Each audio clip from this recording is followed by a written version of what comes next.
The letter arrived on a Tuesday morning in the spring of 1878, and it said, in the cramped handwriting of Marcella Hayes's uncle, that she was being sent west because she had made herself impossible to live with and someone out in the territories might find a use for her stubbornness. Marcella read it twice, standing in the narrow hallway of her uncle's townhouse in St. Louis, Missouri, while the butler pretended to dust the already spotless credenza behind her. She folded the letter carefully, tucked it into the bodice of her dress, and then walked into the dining room where her uncle, Gerald Hayes, sat behind his morning newspaper like a man defending a fortress. "You cannot simply send me away," she said. Gerald did not lower the newspaper. "I have already purchased the ticket. I am 23 years old. I am not a parcel. You argued with Reverend Simmons about the interpretation of Scripture in front of the entire congregation," Gerald said, still not lowering the paper. "You told Mrs. Calloway that her opinions on women's virtue were rooted in her own personal disappointments. You refused 3 perfectly respectable marriage proposals. You corrected Judge Harmon's arithmetic at the dinner table. His arithmetic was wrong." Gerald finally lowered the newspaper and looked at his niece. She stood with her hands clasped in front of her, dark hair pinned up under her morning cap, brown eyes steady and unafraid, chin tilted at that particular angle that had been giving him headaches for the 2 years since her parents died and she came to live under his roof. "Marcella," he said, and his voice softened just slightly because even Gerald Hayes was not entirely without heart. "You deserve a life, a real one. I am sending you to my associate in Tucson, Arizona Territory. A man named Cooper runs a respectable boarding house there. You will have work. You will have independence." "What kind of work?" "Bookkeeping. He says he needs someone with a mind for numbers." Marcella was quiet for a moment. "When does the stage leave?" "Thursday morning, 7 o'clock, from the Central Depot." She turned and walked out of the dining room without another word, and Gerald Hayes picked up his newspaper again, though he did not read a single word on the page for the next quarter hour. On Thursday morning, Marcella stood at the Central Depot with a single large trunk, a carpet bag, and the letter still tucked against her heart, not for sentiment, but because she had decided it was useful evidence of what the world thought of a woman who refused to make herself smaller. The depot was loud and smelled of horses and coal smoke and unwashed wool. Men in dusty coats moved around her with the particular obliviousness of men who have never had to notice the people in their way. The stage to Tucson, Arizona Territory, stopped first in Independence, Kansas, then in Dodge City, then in Santa Fe, and then would deliver her finally to Tucson, provided nothing catastrophic happened along the way. The driver, a weathered man with a nose that had clearly been broken more than once, gave her carpetbag a suspicious look but said nothing.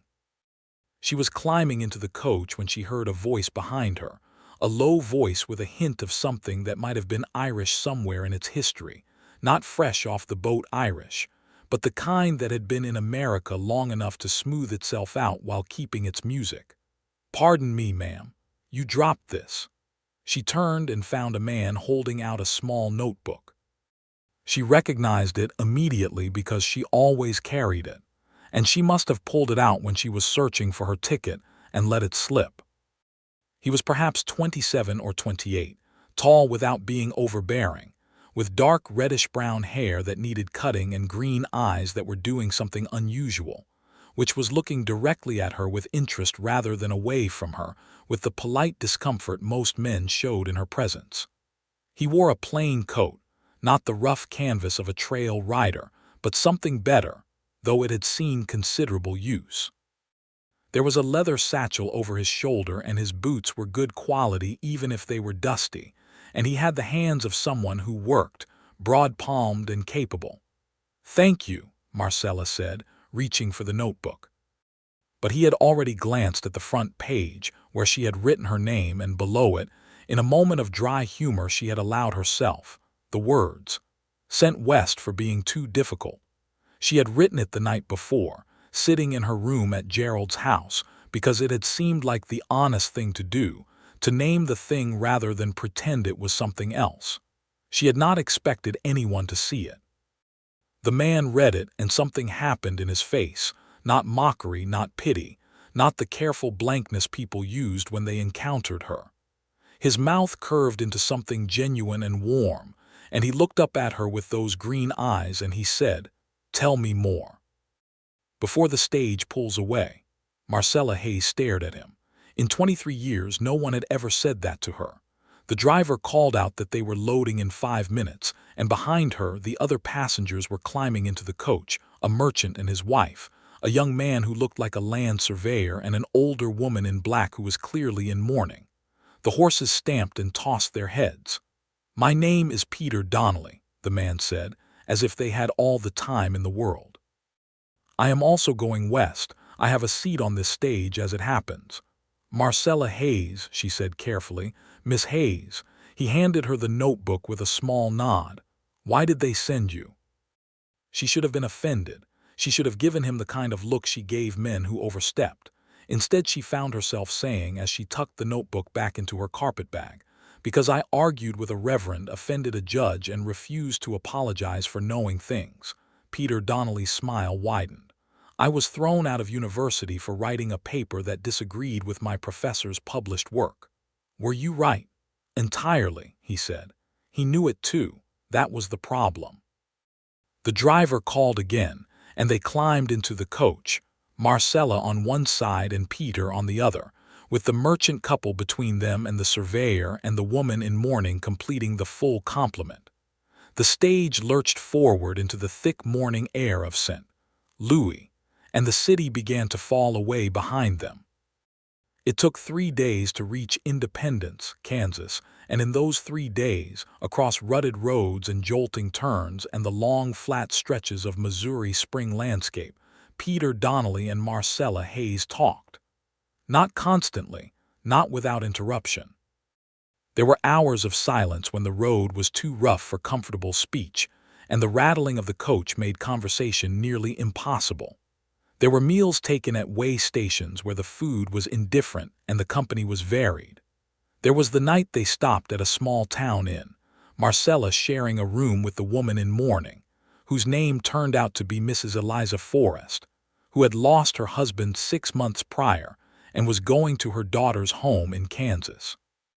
Marcella found herself sitting with Mrs. Forrest for an hour that first night while the older woman cried quietly, and she held Mrs. Forrest's hand and said nothing much but meant all of it. "In the morning, Mrs. Forrest patted her hand and said, 'You are a good girl. Whoever told you that you were too much to deal with was simply too little themselves.'" Marcella thought about that for the rest of the day. When she sat across from Peter at the way station outside of Independence, eating beans and cornbread that tasted like sawdust, he glanced at her and said, "You look like someone said something to you that you are still turning over." "An older woman on our stage," Marcella said. "She told me that the people who called me too much were simply too little." Peter put down his fork. "She is correct. You do not know enough about me to say that. I know that you read 3 books in 2 days while everyone else on that stage either slept or stared out the window," he said. "I know that when we stopped at the farm station yesterday, and the station keeper shortchanged the merchant's wife by 4 cents, you noticed before she did and said so. I know you did not complain once about the road, which was terrible, and I know you handed the driver your own handkerchief when he was bleeding from a cut on his hand, and did not ask for it back." Marcella looked at him. "You have been watching me." "Yes," he said, and he did not make it sound strange or alarming. He said it with a simple honesty that was somehow more startling than any elaborate speech. "I find you interesting. Most people find me irritating. Most people," Peter said, picking up his fork again, "are not paying close enough attention." She thought about that too. Peter Donnelly, she learned over those days, was a journalist. He had been writing for a newspaper in St. Louis, the Tribune, for the past 4 years after his expulsion from university, and he was headed west to write about the territories for a series of articles on life beyond the Missouri River. He had a good mind, a genuine one, the kind that made connections and asked follow-up questions and did not pretend to understand something it did not. He listened when she spoke, which was not as common as it ought to have been. He was also, she noticed with some care, quite good-looking in a way that was not immediately obvious. He was not the kind of handsome that announced itself. It was the kind that accumulated over time. The way the green of his eyes was different in different lights. The way he laughed when something was genuinely funny rather than performing laughter to smooth over silences. The way his hands moved when he was explaining something. She told herself she was simply noting these things as a careful observer. He told her about his parents, who had come over from County Cork during the famine years, in 1847, and settled in Illinois, where his father had worked on the railroads and his mother had taken in laundry until they had saved enough to buy a small house. He was the eldest of 5 children. He had put himself through 2 years of university before the paper debacle, and then the Tribune had taken him on, and he had been making his way since then, which was more than enough. "You are proud of them," Marcella said on the second day when he spoke of his parents. "Extraordinarily," he said, without embarrassment. "They came to a country that did not want them with nothing, and they built something. My father says the only thing he could not give his children was ease, but he could give them work ethic and sense. It turned out those were better." Marcella's own parents had died in a fever outbreak in 1876 when she was 21. Her father had been a school teacher and her mother had been the daughter of a printer, and both of them had filled their small house in St. Louis with books and argument, and the conviction that a thinking mind was the finest thing a person could possess, regardless of sex. That was, perhaps, where the problem had started.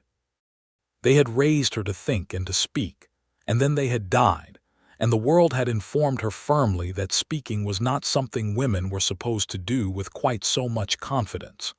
She told Peter about her parents on the second evening, when they were sitting outside the way station after dinner because the inside was stuffy, and loud with a group of cattle buyers who had taken over the main room with their shouting. The sun was going down over the Kansas plain, painting everything red and gold, and the air was warm and smelled of grass. "They sound like remarkable people," Peter said. "They were," she said, and her voice was steady because she had had 2 years to practice being steady about it. "My mother used to say that the only thing a woman truly owns is her mind, and no one can take that from you unless you let them." Peter was quiet for a moment, looking out at the sunset. "Is that why you refused the marriage proposals? You remembered that. You mentioned it the first morning. 3 proposals. 2 of them wanted a woman who would run their household efficiently and look well at dinner parties and not embarrass them," Marcella said. "The third one was genuinely kind, but he wanted me to be someone I was not. He wanted a softer version of me, a version that would defer and quiet down, and I did not think that was fair to either of us.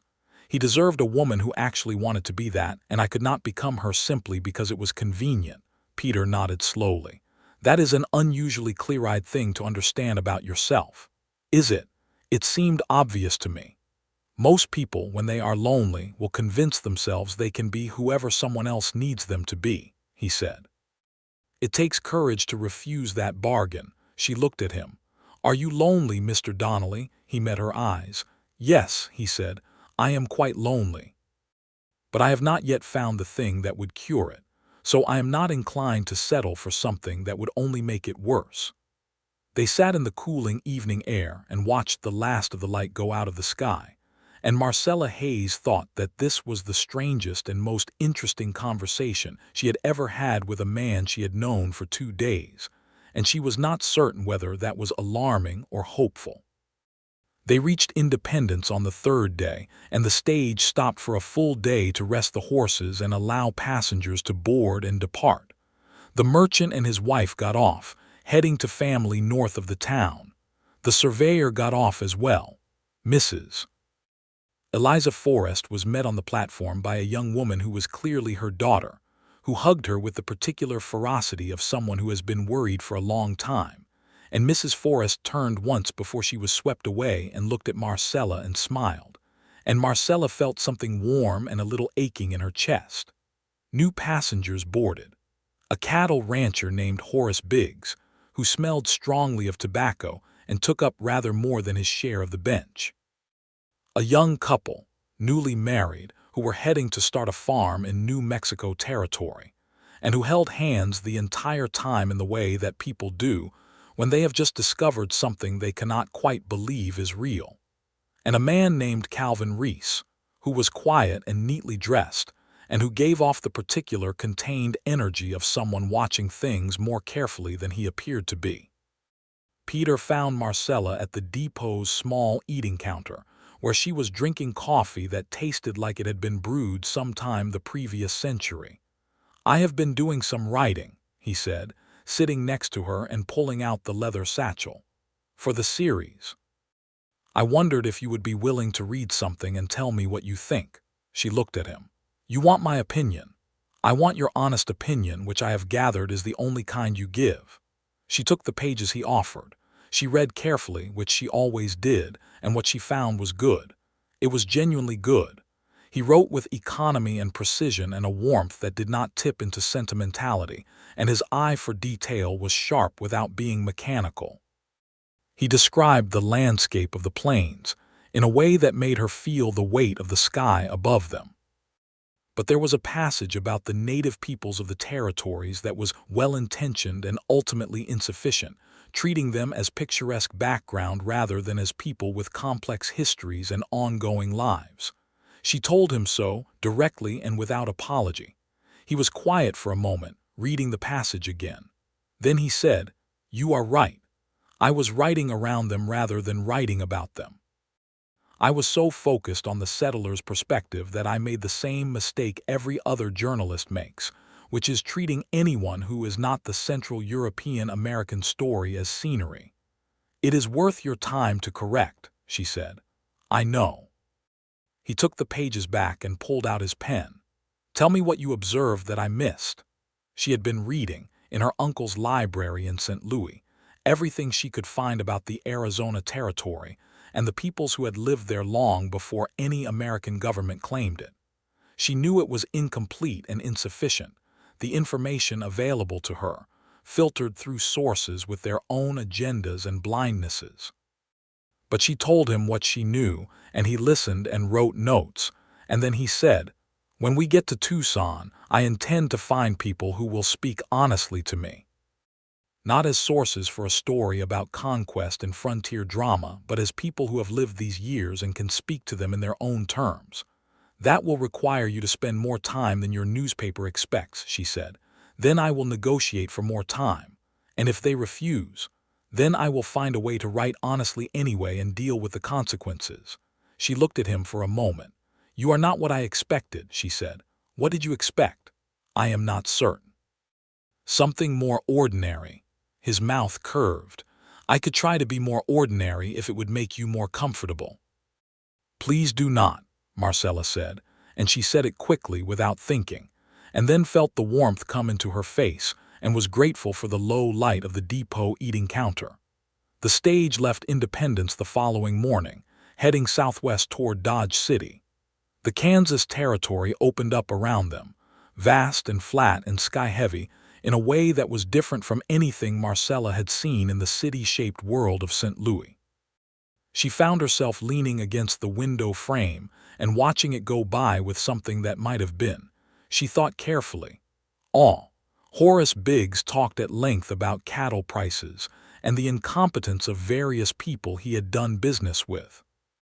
Calvin Reese remained quiet and watchful.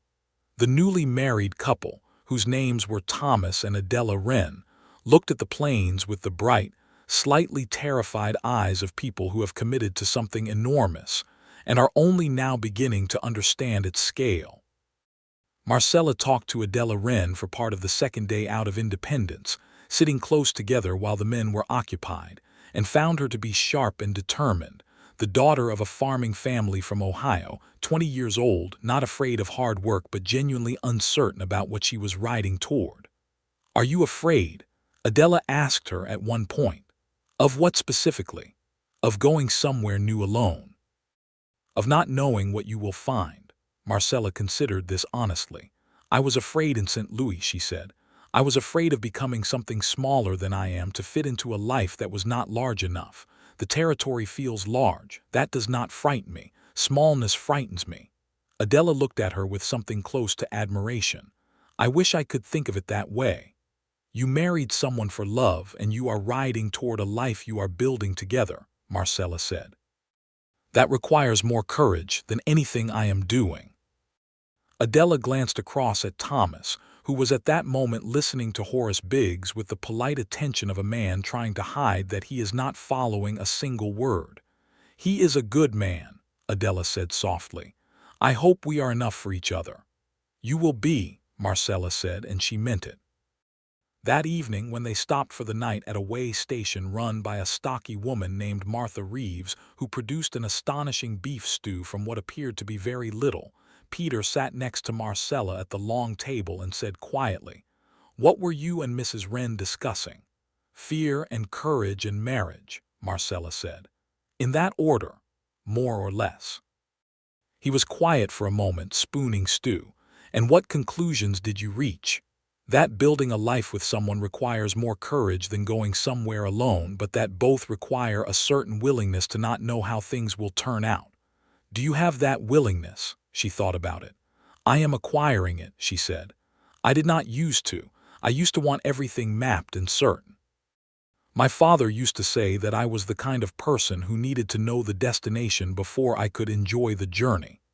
And now, she looked at the table, at her hands around the tin cup of coffee.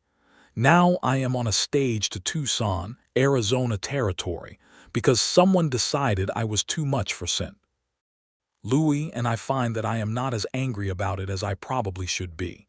She paused, which is surprising. Peter did not say anything to that. But when she looked up, he was watching her with that direct, unguarded attention that she had been noticing since the depot in St. Louis, and something in it made her look away again. Dodge City, Kansas, in the spring of 1878 was in the middle of its particular notoriety. It was a cattle town, the end of the Kishom Trail, loud and rough-edged and full of the kind of energy that happens when money and risk, and a great many people with complicated histories all arrive in the same place at the same time. The Atchison, Topeka, and Santa Fe Railway ran through it. Front Street was lined with saloons and businesses, and the whole chaotic apparatus of a place that was growing faster than it could make sense of itself. The stage arrived in late afternoon, and Marcella climbed out and stood on the wooden sidewalk and looked at it all. A group of cowboys were riding down the street in a loose cluster, trail dirty and loud, with the relieved energy of men who had been months on the cattle drives and were just arriving at the end of it. A dog ran under their horses' hooves without incident. Two men were arguing outside a saloon about something involving money, and the argument had the practiced quality of men who argue about money professionally. A woman in very red clothing was watching from a second-floor window with an expression of magnificent boredom. Well, Peter said, coming to stand beside her. Here we are. Calvin Reese, who had been on the stage since independence and said almost nothing, came to stand on Marcella's other side and surveyed the street with those careful eyes. He said to no one in particular, Dodge City always looks like someone is about to do something they will regret. Do you know it well? Marcella asked. Been through a few times, he said, and left it at that. Their layover in Dodge City was 2 nights, because the stage needed repairs and the next leg of the journey required a fresh team and a different route.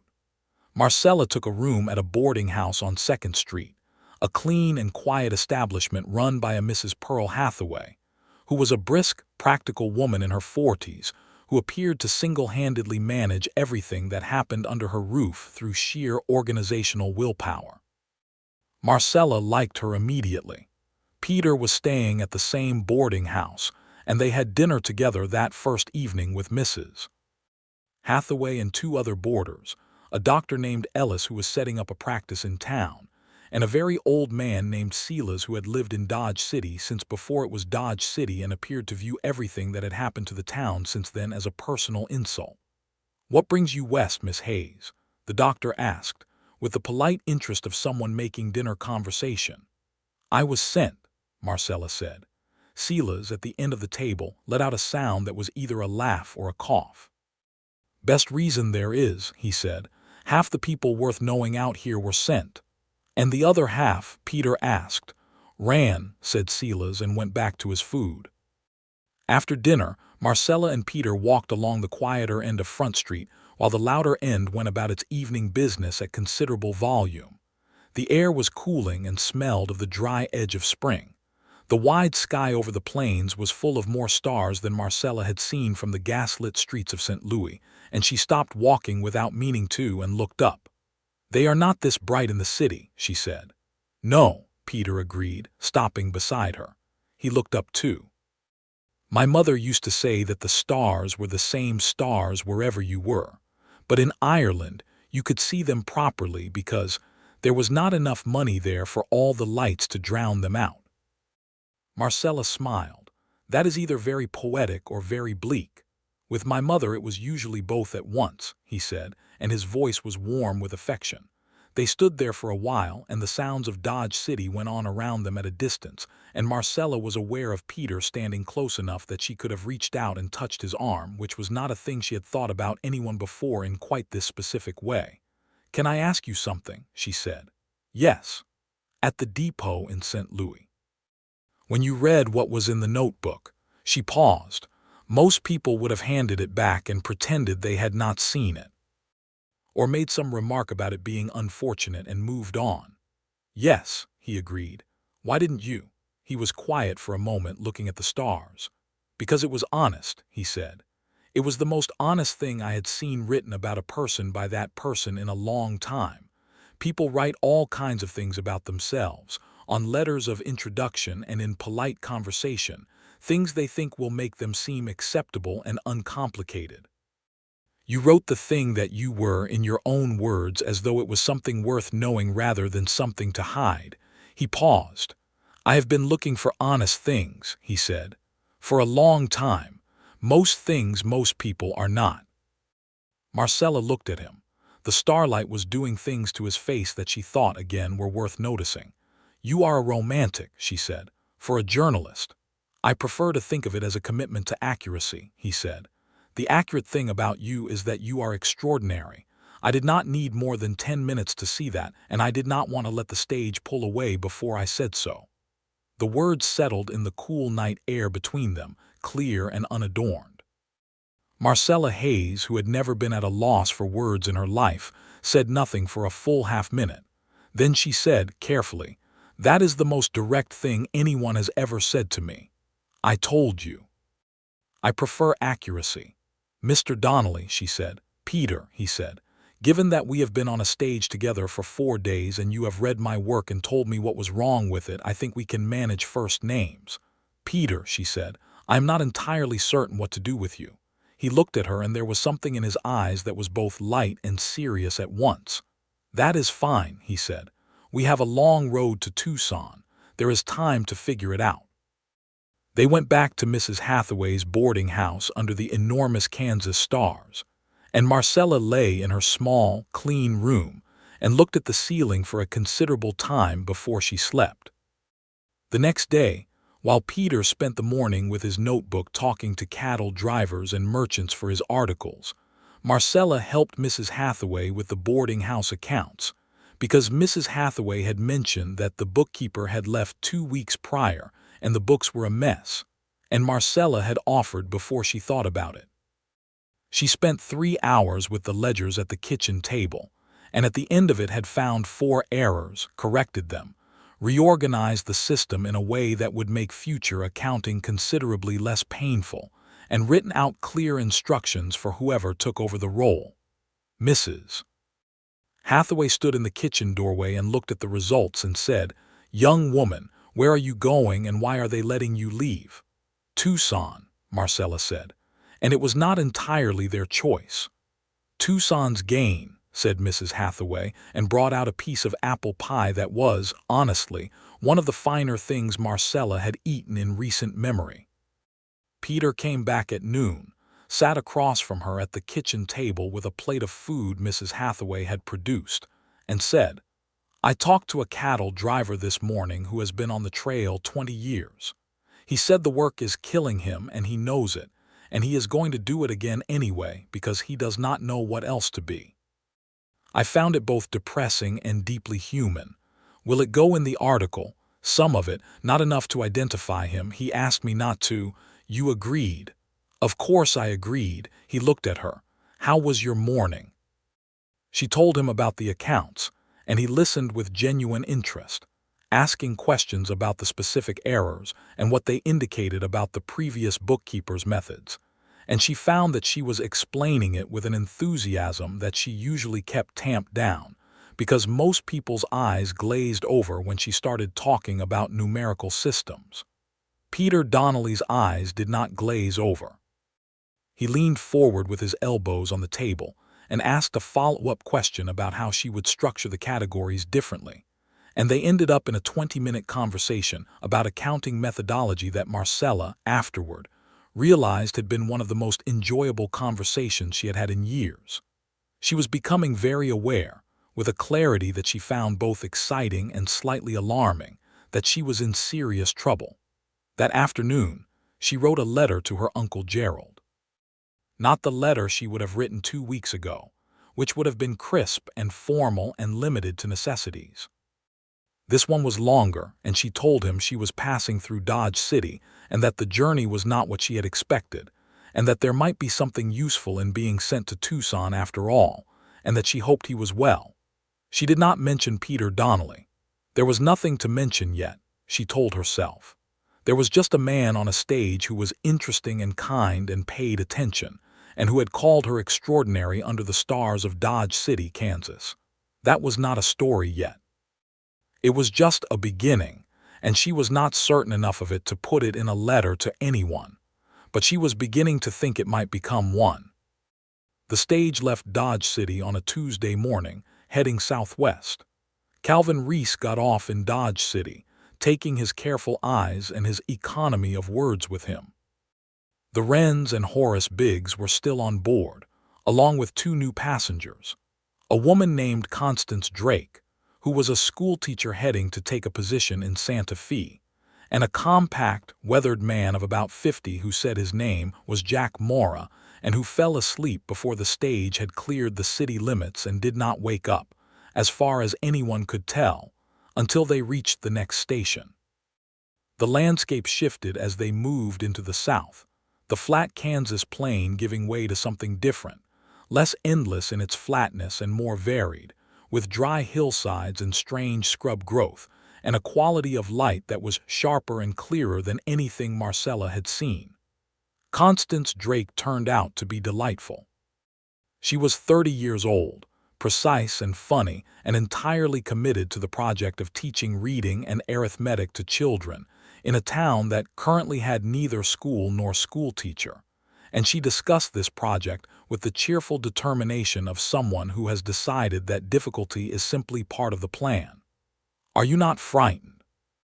Adela Wren asked her, echoing her question to Marcella from days before. "Constantly," said Constance, "but I have found that being frightened and going forward anyway is more or less the definition of every worthwhile thing." Peter, who was writing in his notebook, looked up at this and wrote something down, and Marcella caught his eye, and they shared the particular look of 2 people who have been talking long enough to have a shared vocabulary in glances. She noticed this happening, the shared looks, the way she turned toward him when something interesting was said, the way he angled his body in the coach to be facing her direction. She was a precise person, and she did not miss patterns. She was falling in love with him. She turned this fact over in her mind with the same careful attention she gave to other significant things, examining it from different angles, checking it for errors, looking for where she might have gone wrong. She did not find any errors. She had not, she realized, been looking for this. She had been looking for independence and work and the chance to be useful on her own terms. She had not anticipated Peter Donnelly reading 2 lines from her notebook and deciding she was worth knowing. But here was the thing she had been working out over the days of the journey, the thing that was different about this from anything else she had encountered. He had not asked her to be anything other than what she was. Every man before this had wanted some modification, some rounding of her edges, some quieting of her voice. Peter Donnelly had read that she was too difficult and asked to know more. He had listened to her criticize his writing and revised his work. He had had a conversation about accounting methods with the same attention he gave to any other subject. He had called her extraordinary, and he had said it plain, without embellishment, the way you state a fact. She thought about what she had said to Adela Wren about building a life together requiring more courage than going somewhere alone. She was beginning to understand this not as an abstract observation but as a personal piece of information. She did not say any of this to Peter Donnelly. They had known each other for 11 days. There was a long road still ahead, but she thought it. The Santa Fe Trail. The territory of New Mexico, dry and vast and burning under a sun that was different in character from any sun she had known, more direct and less apologetic. The stage rolled through country that made her feel simultaneously very small and very alive. They crossed into New Mexico territory on a Friday, and at the first station stop Peter bought an orange from a vendor and offered her half of it without comment, and she took it, and they sat on the bench outside the station eating orange sections in the late afternoon heat and watching a red-tailed hawk describe long, slow circles in the sky. "I have been thinking," Peter said, "about what you said, about your mother, that a woman's mind was the only thing truly hers. Yes, I want to write about that. Not in a way that is about you specifically, but about women in the territories. What they bring with them and what the country does to it. The ones who are running boarding houses and keeping accounts and setting up schools like Miss Drake. The women who are doing half the work of building this new place and getting very little credit for any of it." Marcella looked at him. "That is not what your newspaper asked you to write." "No, but it is what needs writing. Your editor may not publish it. My editor may surprise me." He paused. "And if not, there are other papers. I have been offered a position at the San Francisco Chronicle." "I have been considering it." "San Francisco," she said, "that is very far." "The whole country is very far if you think about it," he said. "The question is where the work that matters is." She was quiet for a moment. The hawk was still circling. "What work matters to you most?" she asked. He turned and looked at her directly, as he always did, that straight green gaze that she had come to recognize as his particular way of indicating that he was going to say something true. "Honest work," he said. "Work that takes the world seriously. People who are actually here in this place and time and what it means for them." He paused. "And company worth keeping." Marcella ate her last orange section. "You are very good at saying things directly," she said. "I thought you appreciated directness." "I do. I am simply not used to being the subject of it." Peter leaned back against the station wall, tilting his face up toward the sky. "You will get used to it," he said calmly, as if it were settled, as if it were a statement of simple future fact rather than an implication with considerable weight behind it. She let herself look at him for a moment, the angle of his jaw in the afternoon light, the way he sat at ease with himself, the loose, comfortable presence of someone who has decided that being where he is acceptable. She let herself think, yes.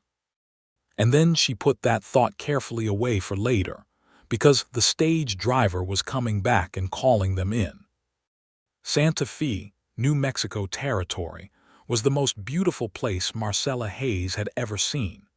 She stood in the plaza at the center of the old city and turned slowly, looking at the adobe walls and the mountains rising north and east and the particular quality of the light, which was a clear gold that turned everything warm and alive. The city was old in a way that St. Louis was not, old in a way that had layers, built on the foundations of things that had been here long before any American presence, and she could feel that oldness the way you feel a stone wall that has been standing for centuries. The Wrens got off here. Thomas and Adela stood on the platform with their bags, looking at each other and then at the plaza and then at each other again, and Adela caught Marcella's hand and squeezed it. "Good luck in Tucson," Adela said. "Good luck with the farm," Marcella said. "Write and tell me how it goes." She had given Adela her uncle's address in St. Louis because she did not know yet what her Tucson address would be. And she watched the two young Wrens walk away into the plaza with their bags and their large, uncertain future, and felt something that was part affection and part wistfulness and part hope on their behalf. Horace Biggs got off in Santa Fe too, heading north to some ranch business. Constance Drake was continuing to Santa Fe, so she was already home, and she shook hands with both Marcella and Peter at the depot with a brisk warmth. "You two are well suited," she said, to both of them, as if it were an observation she was recording for her own files, and then walked off toward the plaza with her bags without waiting to see their faces. They remained in Santa Fe for one night, and in the morning the stage left heading southeast and then south, down through the dry miles toward Arizona territory. There were only 3 passengers now: Marcella, Peter, and Jack Mora, who had woken up enough in Santa Fe to eat a full dinner and then fallen back asleep. The stage was quieter without the Wrens and Biggs and the conversations that had woven through the days, and in that quiet something settled between Marcella and Peter that was different from talking, a companionable ease, a comfort with the other person's presence that did not need to be filled with words. She fell asleep at some point in the afternoon, her head against the window frame, and when she woke it was late and the light was going orange outside, and Peter had taken off his coat and folded it and placed it carefully between her head and the rattling window without waking her. She sat up and found him watching her with an expression that he did not immediately arrange into something neutral. "How long was I asleep?" she said. "About 2 hours," he said. He picked up his coat from where it had fallen to the floor when she straightened. "Thank you," she said, "for the coat. You were going to have a headache from the rattling." Still thoughtful. "I am occasionally thoughtful," he said, and there was something in his voice that was warm and a little rough at the edges, and she thought that she had better say something before she did something else, like reach across the stage and take his hand, which she was fairly seriously considering. She said, "I have been thinking about what Constance Drake said, that we are well suited." "Yes," he looked at her carefully. And I think she may not be wrong," Marcella said, with the precise, honest delivery she gave to things she had considered and decided were true. "I did not expect this. I was not looking for this. But I am not in the habit of ignoring accurate information simply because it is inconvenient to the plan I had before." The stage rattled on. Jack Mora was deeply asleep across from them, one boot threatening to slide off his foot with every jolt. The last of the orange light was burning on the dry hills outside. Peter said, quietly, "Marcella." She looked at him. "I knew," he said, "at the depot. In that first 2 minutes I knew that whatever else happened on this trip, I would regret it for the rest of my life if I let you board that stage without speaking to you. I do not know exactly what we are building yet, but I know the material is right, and I am not interested in ignoring that either." She breathed in the dry air of the territory. "We have known each other for 2 weeks, she said. "I know, and I am not suggesting we be rash," he said. "I am suggesting we be honest, which I believe you are also in favor of." "I am very much in favor of it," she said. "Then here is the honest thing. I would like to see where this goes. I would like to keep talking to you and knowing you and being in whatever proximity you will allow. I would like, if you are willing, to call on you in Tucson." Marcella Hayes, who had been sent west for being too difficult, who had refused 3 marriage proposals on the grounds that none of them wanted the actual her, looked at Peter Donnelly in the last light of a New Mexico afternoon and said, "I would like that very much."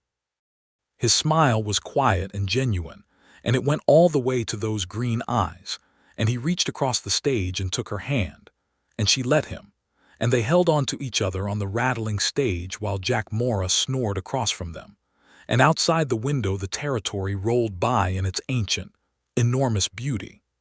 The Arizona Territory in 1878 was a world Marcella had not imagined in the full weight of its reality, for all her reading.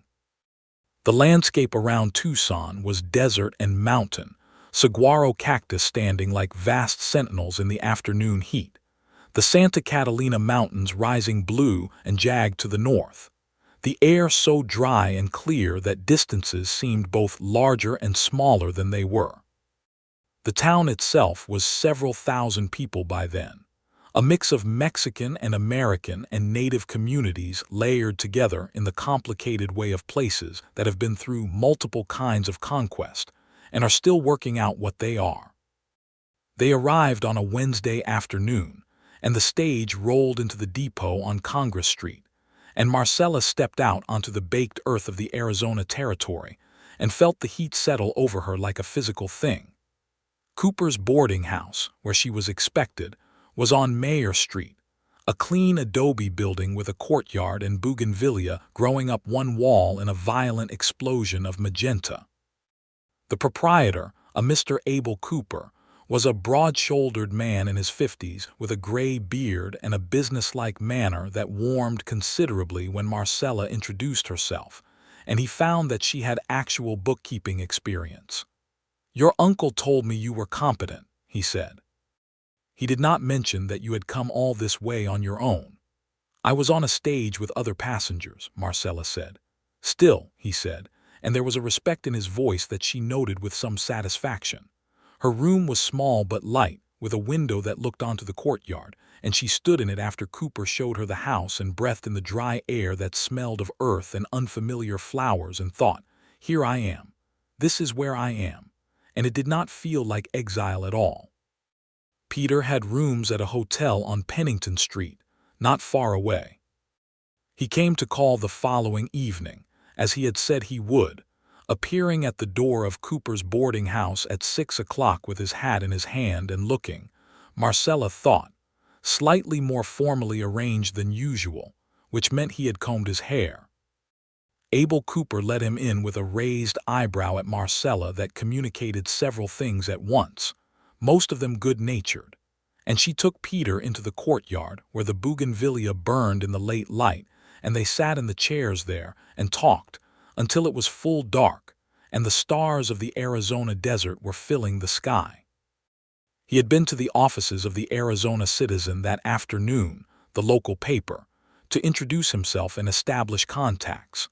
He had spoken with a man there named Tom Farris who covered local news and who had pointed him towards several people worth talking to for the series, including, Tom had said, a Tohono O'odham man named Antonio who worked as a translator and guide, and who had an uncommonly clear and unsentimental view of what the territory was.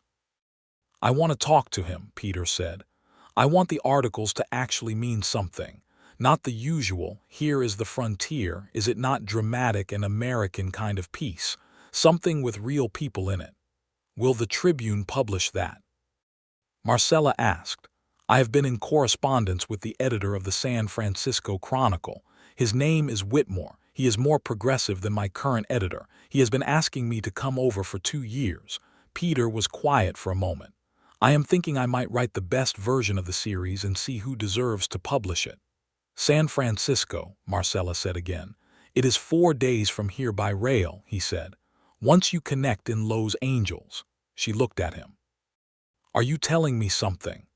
"I am telling you that I am thinking about my future," he said, with the precise directness she had come to love in him, "in terms that include where you are, if that is acceptable." She looked down at her hands in her lap and then back up at him. "It is acceptable," she said. He reached out and took her hand again as he had on the stage, and this time they were not on a rattling coach in New Mexico but sitting under the bougainvillea in the Tucson evening, and it felt, she thought, like something settling into place. The weeks that followed were some of the most fully alive weeks of Marcella Hayes's life. She worked in the mornings and early afternoons, going through Cooper's boarding house accounts with a thoroughness that apparently no previous bookkeeper had applied, finding inefficiencies and errors and revenue that had been quietly disappearing into vague categories, and reorganizing the whole enterprise in a way that, Abel Cooper told her at the end of the 3rd week, had already saved him more money than he was paying her in salary. "You should be charging more," she said. "For what, the room and board or the salary?" "Both," she said. He laughed and raised her salary on the spot. In the afternoons and evenings, she and Peter explored Tucson together.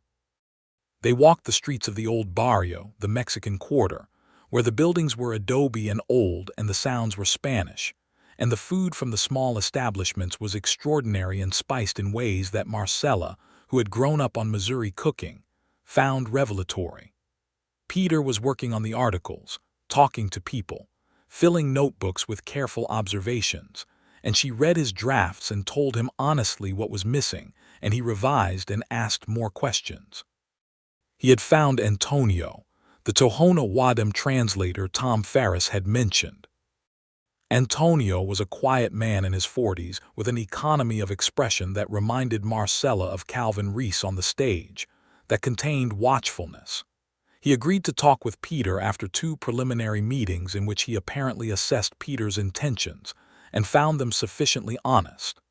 The things Antonio told Peter, which Peter then recounted to Marcella in the evenings, were complicated and painful and important.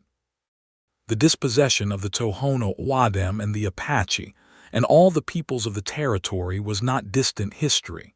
It was ongoing.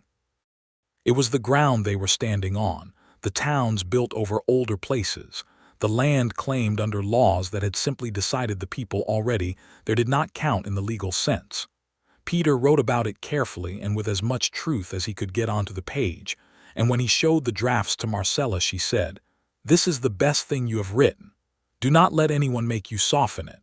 "Whitmore at the Chronicle will not make me soften it," Peter said.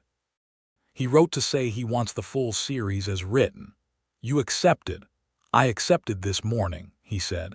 She looked at him across the table in the boarding house courtyard. "So you are going to San Francisco?" "Eventually," he said.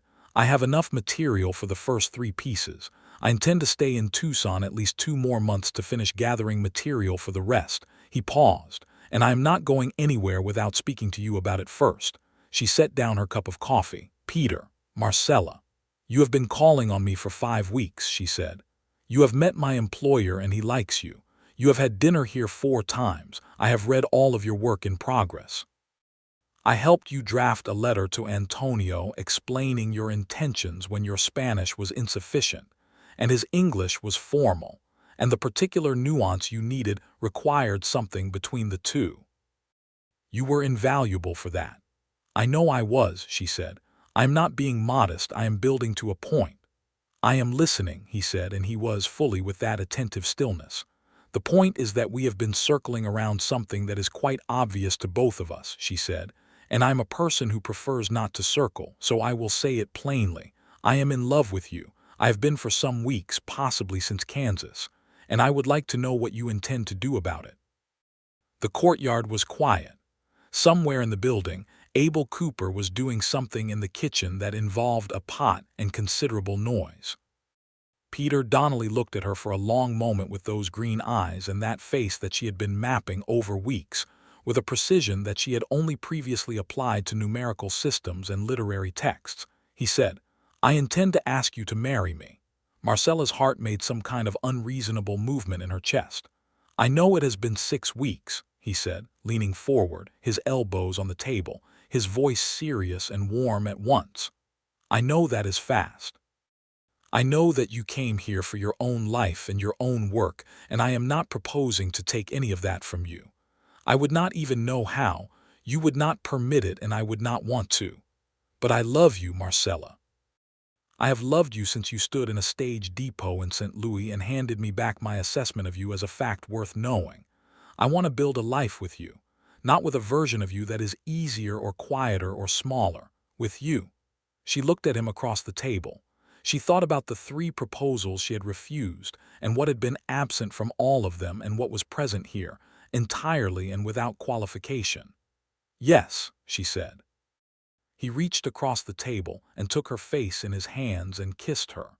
Right there in Abel Cooper's courtyard under the bougainvillea with the Arizona stars beginning to show themselves above them. And it was the best thing that had happened to Marcella Hayes in the 23 years of her life. Abel Cooper chose this particular moment to come into the courtyard with a coffee pot, saw them, turned around, went back inside, and could be heard making the sort of cheerful humming noise of a man who has just been given news he approves of.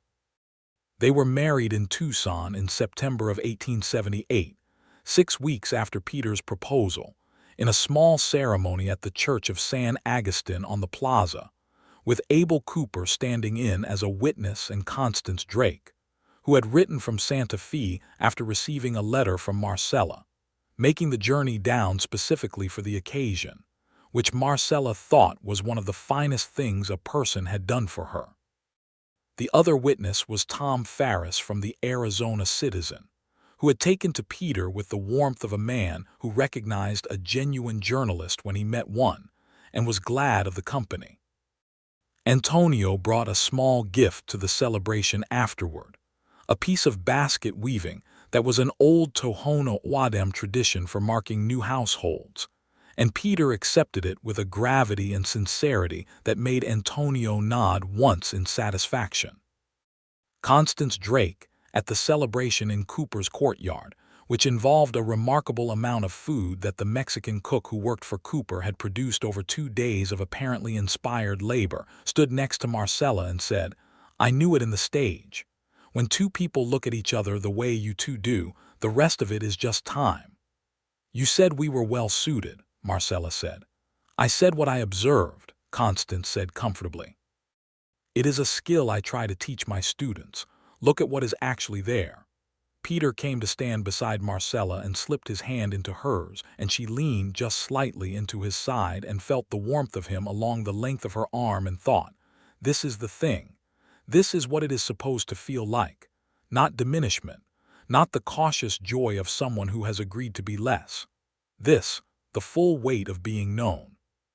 Her Uncle Gerald sent a letter from St. Louis that arrived 3 days after the wedding, which was the fastest post could move in 1878 across the distance between Missouri and Arizona territory.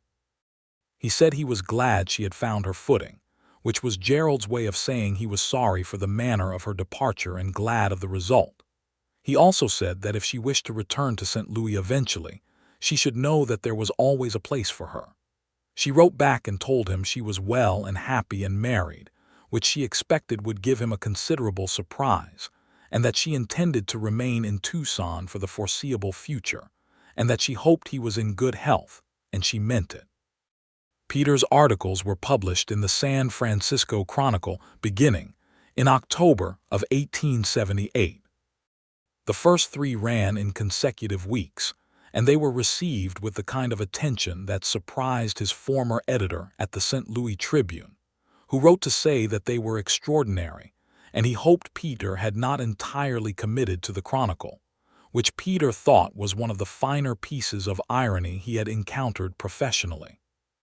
The pieces on the native peoples of the territory, which ran as part of the series in November, generated letters and debate, and at least one furious editorial from a paper in Arizona territory that accused Peter of sentimentality and political agitation, which he read aloud to Marcella over breakfast with considerable satisfaction.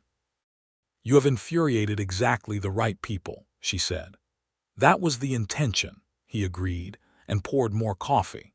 The Chronicle offered him the full position in San Francisco, as expected, and he and Marcella spent 2 evenings discussing it with the thoroughness they brought to everything that mattered, which meant that they went around it from every angle and looked at all the implications and said honest things about what they each wanted. Marcella had been doing the accounts for 3 businesses by then, Cooper's boarding house and 2 others whose owners had heard of her work through the small, efficient telegraph of a town where news traveled fast. She had money of her own. She had work she was good at and that she had built herself. She was not going to follow Peter to San Francisco because he needed her too. She was going to go because San Francisco was a city that was large and new and full of everything she had been looking for, and because she was building her life with this man, and building meant both of them choosing together. "San Francisco," she said on the second evening. "San Francisco," he confirmed. "I want to find work there that is my own. Not an extension of your connections. I know, I assumed that was a given. I want to be clear about it. "You are always clear," he said. "It is one of the things I love about you." He paused.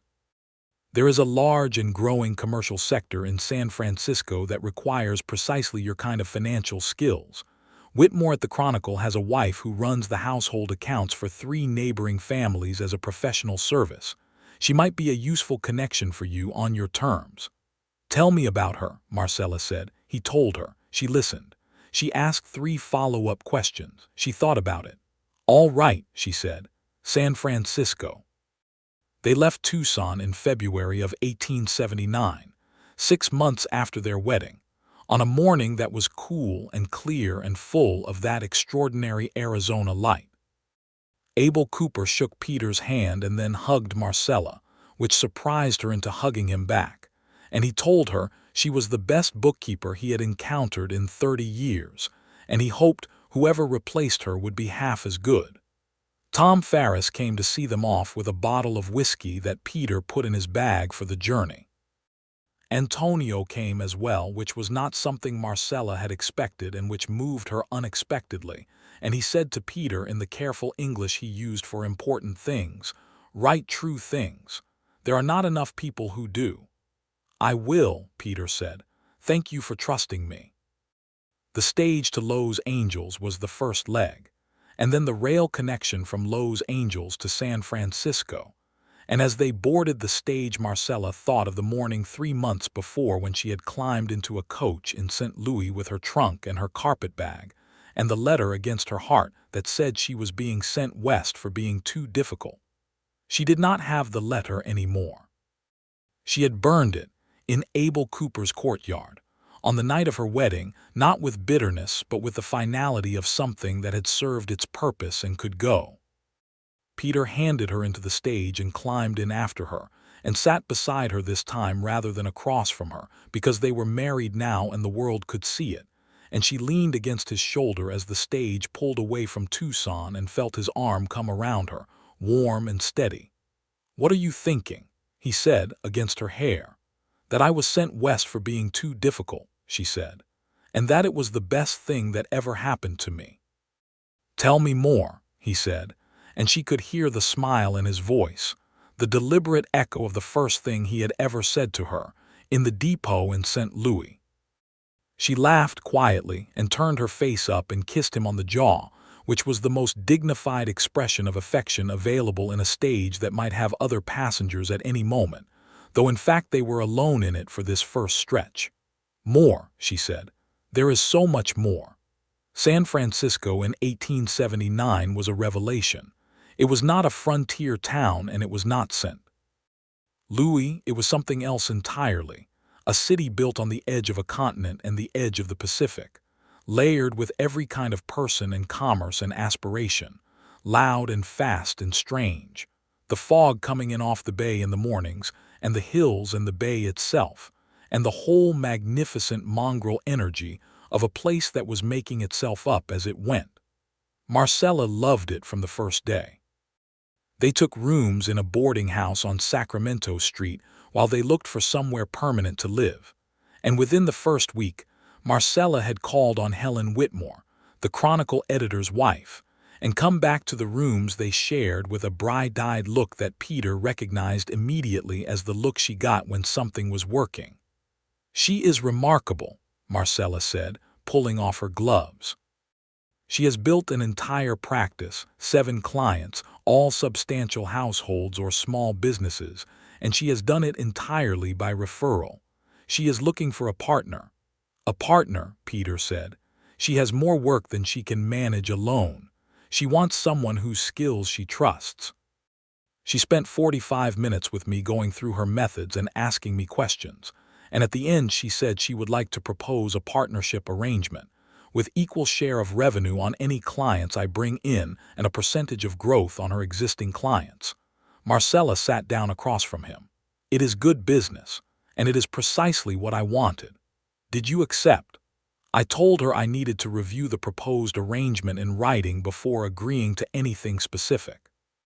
She said she respected that enormously and would have it drawn up by the end of the week.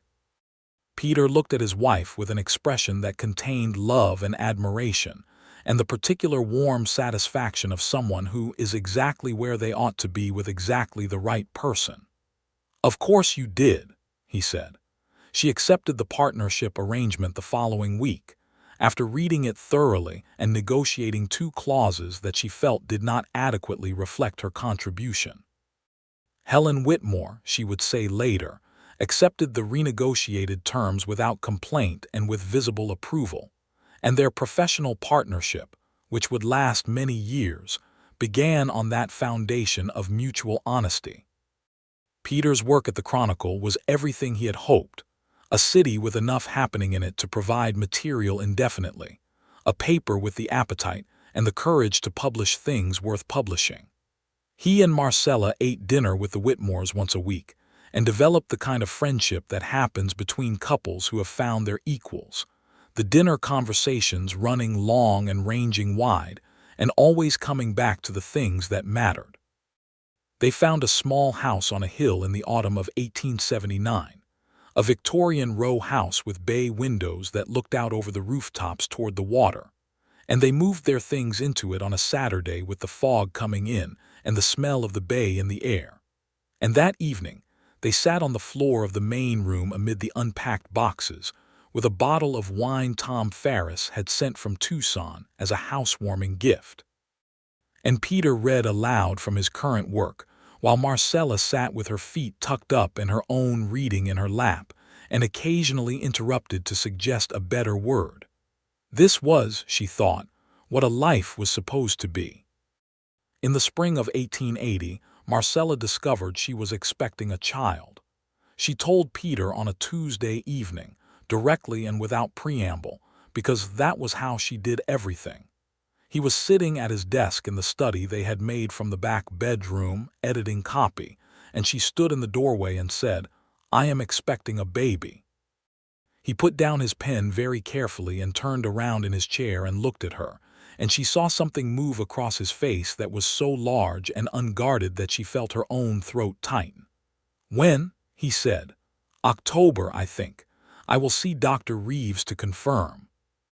He was on his feet before she finished the sentence, and then he had his arms around her, and she held on to him with the steadiness she gave everything, but she also closed her eyes and let herself be held, which was something she was still learning to allow. "Are you frightened?" he said against the top of her head.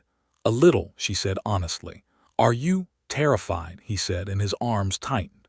"And more happy than I know what to do with." "Good," she said. "That seems about right." Their son was born in October of 1880, a robust and loud boy who arrived in the world with the particular energy of someone who intends to make his presence known, which Marcella thought was entirely appropriate given his parentage. They named him Daniel Patrick Donnelly, Daniel for Marcella's father, and Patrick for Peter's grandfather who had come over from Cork in 1847, with nothing but his sense of himself intact. Peter was present for the birth, which was not common practice in 1880, and raised the eyebrows of the midwife considerably. But Marcella had simply stated that her husband would be present, and looked at the midwife, with the particular expression that had been convincing people to comply with her wishes, since she was approximately 6 years old, and the midwife had decided that this was one of those situations where argument was inadvisable. When Daniel Patrick arrived, red-faced and loudly protesting the temperature and general inconvenience of the world, Peter took him in his arms with a carefulness that was more moving than anything Marcella had ever seen, and held his son and looked at him with that open, unguarded expression, and then looked up at Marcella, and neither of them said anything for a while because there was nothing to say that would have been adequate. Helen Whitmore sent flowers and a practical parcel of infant supplies, and a note saying she had kept the accounts up to date, and there was no urgency whatsoever. Abel Cooper in Tucson sent a letter of congratulations that was brief and warm in the way of men who express emotion economically. Constance Drake, still in Santa Fe and still teaching, sent a letter that managed to be both pragmatic and tender, offering several pieces of advice about children's early education that she had gathered from years of observation. Gerald Hayes in St. Louis sent a silver rattle and a longer letter than he usually wrote, in which he mentioned, for the first time and in the slightly stiff language of a man who does not apologize easily, that he hoped she did not hold his manner of sending her west against him. She wrote back and told him she did not. She told him she was glad of it, even if she had not been glad at the time. She told him that she had found a life that fit her in every dimension, and that Daniel Patrick was magnificent and loud and wonderful, and that she hoped Gerald would make the trip west to meet his great-nephew when he was able. Gerald Hayes came to San Francisco in the summer of 1881. He arrived at the row house on the hill looking somewhat diminished from the Gerald she remembered, a bit older, a bit softer, and he stood in the sitting room and looked at the house and the books on the walls and the papers on the desk and Daniel Patrick, who at 8 months was sitting on the floor with a wooden rattle and the determined expression of someone conducting an experiment, and something on Gerald's face resolved itself. "You are well," he said, and it was not quite a question. "I am very well," Marcella said. He shook Peter's hand, and Peter shook his with the straightforward warmth of someone who is genuinely good-natured and also possessed of the specific grace to not make a man feel bad for past mistakes when he is clearly already feeling them. Gerald stayed a week. He held Daniel Patrick with the careful uncertainty of a man who has not held infants in many years and is not certain of the protocol. He had dinner with the Whitmores and managed to enjoy himself despite being somewhat out of his element. He walked with Marcella on the hill above the city and looked out at the bay and said, "I was afraid of you when you came to live with me. I did not know what to do with someone who knew their own mind so clearly. You could have tried simply talking to me," Marcella said, "but not harshly." "I know that now," he said. "I am sorry for the manner of it. I told you in the letter," she said. "I am not holding it against you, but I want you to understand that there was nothing wrong with me. There was just a world that did not know what to do with me yet." "You found the right part of it," he said. "I did," she said. He left on a Sunday morning looking, she thought, considerably lighter than he had arrived, and she stood on the front steps and watched his cab go down the hill, and Peter came to stand beside her and said, "That went well. Better than I expected," she said. "You were generous with him. He is an old man who made a mistake out of confusion rather than cruelty," she said. "And whatever his reasons, the result was you. I find it difficult to be entirely unforgiving of the thing that led to you." Peter looked at her with those green eyes that she had been looking into for 3 years now, and still found she could not entirely get used to, in the best possible way, the way that some things remain wonderful rather than becoming ordinary. He put his arm around her and she leaned into him, and Daniel Patrick could be heard inside the house making the specific sound that indicated he had knocked over whatever he was building and was considering his next move. 3 years after that, in the autumn of 1884, Marcella's partnership with Helen Whitmore had grown to include 14 clients and 2 additional employees. A young woman named Rose who was quick with numbers and was receiving the kind of training that Marcella thought she herself should have had access to a decade earlier, and an older gentleman named Mr. Phelan, who handled the larger commercial accounts with a steadiness that complemented Marcella's more expansive approach. Marcella was 29 years old. She had a house and a husband and a son who was 4 and already demonstrating, with some vigor, that he had inherited his mother's inclination toward asking questions that made adults uncomfortable. She had built her own professional practice in a city that had not been easy about the idea of women doing serious commercial work, and she had built it on nothing but the quality of her mind and her refusal to be dismissed. And she was expecting again. She told Peter in the same straightforward way, standing in the study doorway on a Tuesday evening, and he turned around from his desk, and this time he was on his feet before she had finished the second sentence, and he kissed her thoroughly before asking any questions. "When?" he said against her temple. "June," she said. "I spoke with Dr. Reeves yesterday." "Daniel Patrick is going to be insufferable about it," Peter said. "He has been asking for a sibling for 8 months. He asked for a horse for 6 months before that," Marcella said. "He is persistent." "He is your son," Peter said warmly. It is not surprising. Their daughter was born in June of 1885, and they named her Frances Eileen Donnelly, Frances for Marcella's mother and Eileen for Peter's mother back in Illinois, who wept when the letter arrived and wrote back in the careful handwriting of a woman who had not had much formal education, but whose letters were always full of love and good sense. Frances arrived considerably more calmly than Daniel Patrick had, surveying the world with a thoughtful equanimity that the midwife said she had never encountered in a newborn, and that Marcella thought suggested the baby had simply decided to approach the whole enterprise reasonably. Daniel Patrick met his sister with an enormous seriousness. He stood by the cradle and looked at her for a long time and then said, "She is very small," with the weight of a profound scientific observation. Then he announced that he would be responsible for her education, which Peter recorded in his journal, because it was exactly the kind of thing that needed preserving. In the years that followed, which settled into the warm, particular rhythm of a life that is full and real and genuinely good, Peter Donnelly continued to write for the Chronicle, and his series on the territories was eventually collected and published as a book by a San Francisco press in 1886, with a dedication that read, "For Marcella, who told me what was missing, and for all the people whose stories the easy telling leaves out." The book was reviewed in newspapers from New York to New Orleans, and the reviews were mixed in the way that honest books about difficult subjects always are, some calling it necessary and penetrating, and some calling it agitating and incomplete. And Peter read all of them without particular distress and wrote the next thing. Marcella read the reviews too, and told him which ones were right and which were wrong and in what specific way, and he agreed with her assessment of all but two of them, and they argued about those two with the productive enthusiasm of people who enjoy arguing because they are equally matched, and because the argument always ends in something better than either of them started with. They went back to Tucson once, in 1887, for reasons that were partly professional and partly something else. Peter was doing research for a new series of articles, and Marcella wanted to see it again, the place where their life had started, the courtyard and the bougainvillea and the mountains.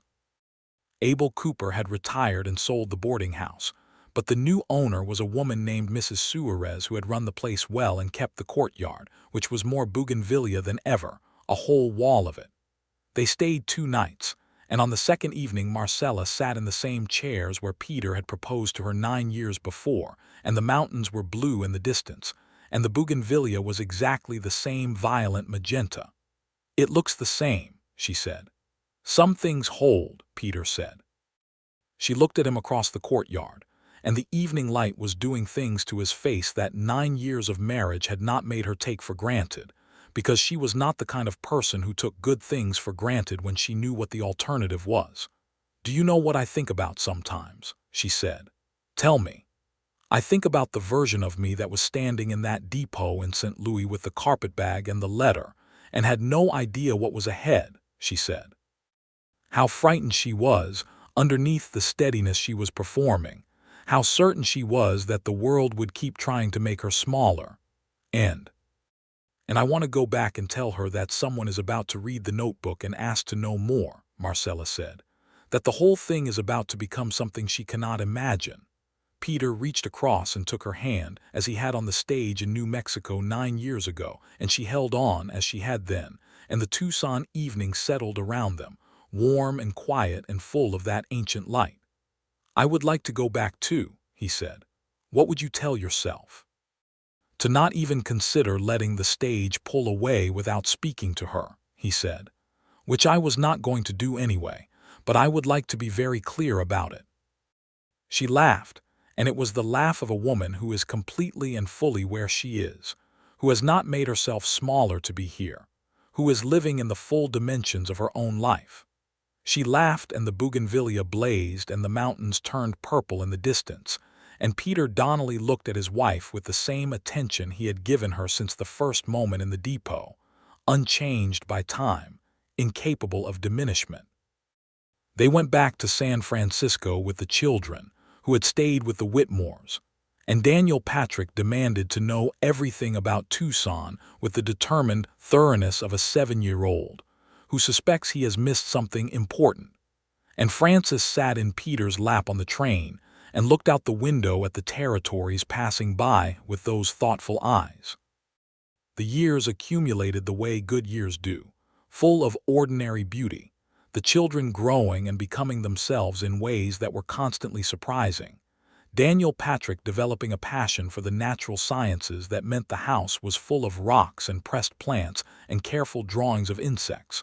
Francis developing a startling facility for languages that first manifested as Spanish, which she had picked up from the neighborhood, and then French from a tutor, and eventually became the thing she would study formally, though that was still years ahead. In the spring of 1892, when Marcella was 37 and Peter was 39, their third child was born, a second son they named Joseph Gerald Donnelly. Joseph because it was a name they both liked, and Gerald because Marcella had decided, with the generous practicality that she brought to most things, that her uncle deserved a small immortality in her family's story, imperfect as he had been. Gerald Hayes in St. Louis received a letter informing him of this, and wrote back a letter that was the longest he had ever written and the most unguarded, and that Marcella kept. Joseph was a placid baby and a cheerful child, the kind of person who makes the whole room feel slightly warmer, who at 4 years old had already made friends with every neighbor within 2 streets, and who caused his mother to occasionally reflect that personalities emerged fully formed, and there was only so much a parent could do with what they were given. Peter had by 1892 published 2 books and was working on a third, a history of the construction of the Transcontinental Railroad and what it had cost in human terms, which required considerable research and brought him east twice.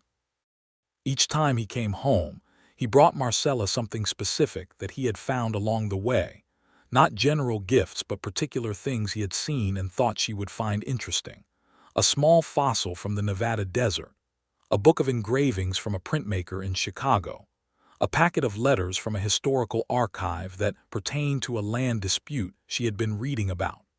He paid attention in the specific way that people pay attention when someone matters to them beyond the general.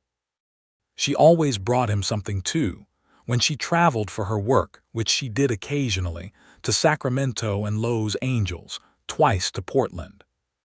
She understood now what it meant to be known by someone, what it felt like to have a person in the world who understood what she was interested in and why, who did not find her intensity exhausting, but rather clarifying, as she found his. The house on the hill was the same house and larger for all of them in it. The bay windows looked out over the rooftops toward the water, and in the mornings when the fog came in, Marcella sometimes stood at the window with her first cup of coffee and looked at the gray-white world of it, the way the bay disappeared and the city became shapes in the mist, and thought about all the distance she had traveled and all the distance that had turned out not to be distance at all but direction. She had been sent west for being too difficult. She had been, by every measure she could bring to bear, exactly right. In the autumn of 1893, on an anniversary, their 15th, Peter took her to dinner at a restaurant on the Embarcadero that had a view of the bay, and they sat across from each other at a small table while the water moved in the last light, and he ordered wine and she ordered more thoroughly than he did, because she always read the full menu while he went with his instincts, and they ate and talked and laughed about Daniel Patrick, who at 13 was convinced he had discovered a new species of beetle and was pressing his case with everyone who would listen, and about Frances at 8 who had announced she intended to work as a diplomat, and about Joseph who had at 5 developed the specific gift of asking questions that had no wrong answers and seemed to understand this about himself. "We have done well," Peter said, at some point in the evening, looking at her across the table with those green eyes that she had been looking into for 15 years and still felt in her chest every time. "We have done very well," she agreed. "I want to tell you something," he said. Tell me. When I stood in that depot in St. Louis and read what you wrote in that notebook, he said, I thought, here is the most honest thing I have seen in a long time, and I did not know what would come of saying so. I hoped, but I did not know, and what has come of it, he stopped. There are not enough words for what has come of it. Marcella looked at her husband across the restaurant table in the light of the Bay evening and felt the full weight of what the world had called too difficult being in this life with this person precisely enough. More than enough. Everything. I know, she said. I know exactly what you mean. She reached across the table and took his hand, and he turned his palm up and held hers, and outside the Bay moved in its ancient, unhurried way, and San Francisco went on around them in its loud, glorious life, and 15 years from the depot in St. Louis, Marcella Hayes Donnelly sat in the lamplight with the man who had asked to know more before the stage pulled away, and found that she still had more to tell him, would always have more to tell him, and that he would always, always want to hear it.